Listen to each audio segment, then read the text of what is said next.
Hai sahabat akuntansi, di sini kami akan menjelaskan tentang metode penggabungan usaha dan contoh kasus. Dalam akuntansi keuangan lanjutan, terdapat dua metode penggabungan usaha yang umum digunakan.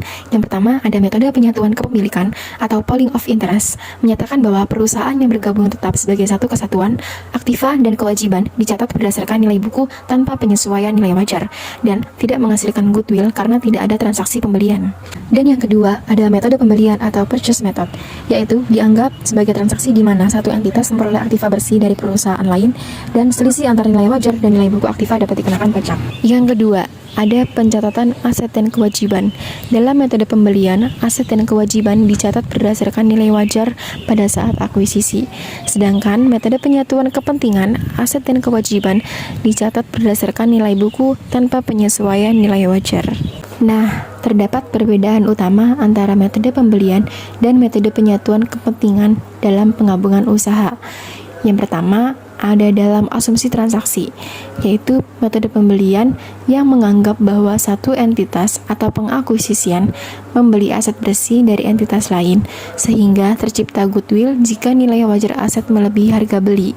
Sedangkan metode penyatuan kepentingan menganggap bahwa perusahaan yang bergabung tetap sebagai satu kesatuan tanpa penyesuaian nilai wajar dan tidak menghasilkan goodwill. Dan yang ketiga, ada dampak pajak.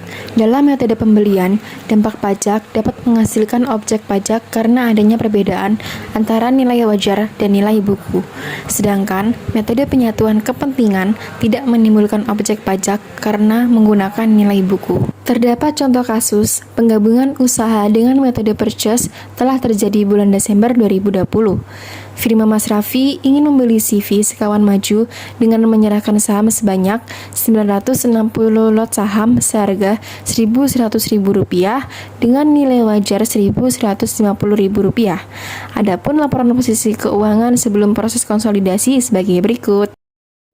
Lalu, jawaban dari contoh kasus tersebut yaitu jurnal penggabungan usaha metode purchase harus dibuat perusahaan dalam rangka menerangkan terjadinya merger atau akuisisi saham. Jurnal penggabungan usaha metode purchase yang harus dibuat perusahaan adalah sebagai berikut. Oke, itu tadi penjelasan singkat dari aku. Sekarang udah tahu kan bagaimana metode penggabungan usaha beserta contohnya? Terus ikutin channel akuntansi dari kami ya.